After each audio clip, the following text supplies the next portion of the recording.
Na televisão, ele é retratado como se fosse um símbolo da cultura brasileira, como se todo cidadão nesse país passasse o ano inteiro esperando por esse momento para finalmente cair na farra e viver como se não houvesse amanhã. No entanto, o Carnaval de 2025, para a grande maioria da população brasileira, não passou de um retrato do quanto o nosso país está indo pelo ralo e o quanto as instituições que um dia já foram respeitadas, hoje não têm o mínimo de credibilidade para a maior parte do nosso povo. Só que a culpa disso, ao contrário do que autoridades dizem por aí, não é do povo. Essa é apenas a colheita daquilo que vem sendo plantado ao longo dos últimos anos por essas próprias instituições. Veja só, ainda no final do ano passado, o Ministério Público, mais especificamente o da Bahia, instaurou um inquérito para apurar se a cantora Cláudia Leite praticou um crime de racismo religioso por ter substituído Iemanjá, que é o nome de um orixá, por Yeshua, que é considerado como o nome de Jesus em hebraico, sua língua original, em uma das músicas que faz parte do seu próprio repertório. Já em 2025, no finalzinho de janeiro, o IDAFRO, um daqueles institutos que diz combater o racismo, pediu inclusive para que o Ministério Público proíba shows da cantora no estado da Bahia. Pois é, só que o Carnaval de 2025 chegou e aquilo que tem acontecido praticamente todos os anos se repetiu. Por exemplo, a Escola de Samba Acadêmicos do Tucuruvi, de São Paulo, exibiu em seu desfile um carro alegórico onde a figura de um indígena aparecia segurando a cabeça decapitada do último imperador do Brasil, Dom Pedro II. Por sinal, a idealização dessa cena é de uma ignorância indescritível, já que Dom Pedro II foi quem criou a primeira legislação de proteção aos indígenas no Brasil, regulamentou as aldeias e foi o único chefe de Estado brasileiro fluente na língua tupi. Enfim, o centro da questão é, com isso, o Ministério Público não se preocupa. Eles estão preocupados com o nome substituído na música da Cláudia Leite. Também em 2025, no Carnaval do Rio de Janeiro, o ator José Loreto desfilou pela Unidos de Vila Isabel, fantasiado de demônio. Curiosamente, esse mesmo José Loreto interpretará daqui 40 dias o papel de Jesus Cristo na Paixão de Cristo de Nova Jerusalém, no Agreste do Pernambuco. Mas, com isso, o Ministério Público não se preocupa. Eles estão preocupados com o nome substituído na música da Cláudia Leite. E como eu falei anteriormente, isso é apenas uma repetição daquilo que acontece anualmente no Carnaval. No ano passado, a Vai Vai trouxe em seu desfile uma ala onde policiais eram representados como demônios. Em 2019, a Gaviões da Fiel exibiu uma coreografia onde um elemento fantasiado de diabo maltratava outro personagem que representava Jesus Cristo. Mas a Justiça de São Paulo entendeu que isso não ofendia a fé cristã. E sabe o que torna tudo isso ainda mais absurdo? Dinheiro público é injetado nesse espetáculo de bizarrices. Neste ano, as escolas de samba do Rio de Janeiro receberam 107,7 milhões de reais de dinheiro oriundo dos cofres públicos, parte do governo estadual e parte da prefeitura. Bom, diante dos fatos, não é preciso ser nenhum religioso para perceber que essas instituições parecem ter escolhido um lado, não é mesmo? Só que a hipocrisia que eu tenho para mostrar no vídeo de hoje ainda não acabou. Acompanhe aqui comigo o raciocínio. Desde que ganhou visibilidade em nível nacional ao liderar greves de metalúrgicos no final dos anos 70, Luiz Inácio Lula da Silva sempre deixou muito claro em seus discursos que é absolutamente avesso ao acúmulo de riqueza nas mãos de poucas pessoas.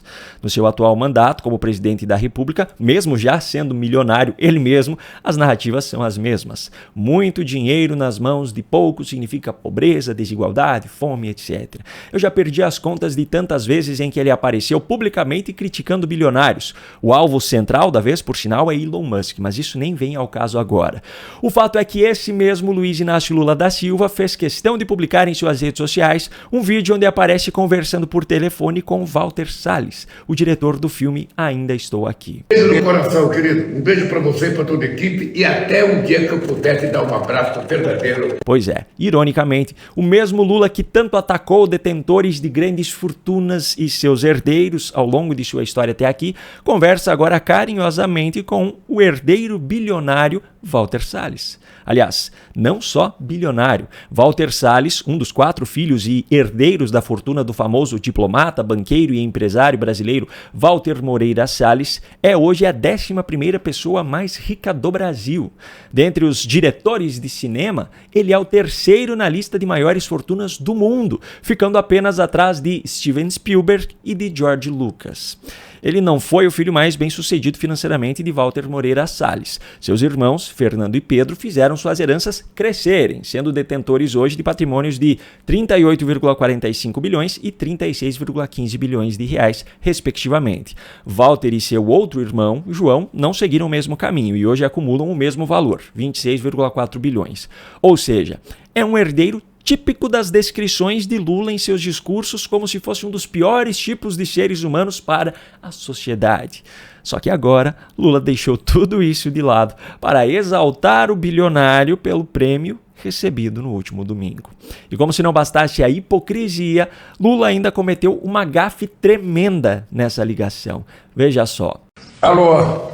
Presidente, que prazer ouvi-lo. Querido Walter, a gente não tem muito o que falar quando a gente percebe que um brasileiro é capaz de se superar numa arte que até então me parece que só americano ganhava. Então eu quero te dizer que foi uma noite de ouro. Lula afirma que Walter Salles se superou em uma arte onde até então só norte-americanos ganhavam. Só que tem um detalhe que ele esqueceu. O filme Ainda Estou Aqui recebeu o Oscar de Melhor Filme Internacional, também chamado anteriormente de Melhor Filme Estrangeiro, que é concedido justamente a longa-metragens produzidos fora dos Estados Unidos e com diálogos predominantemente em língua não inglesa.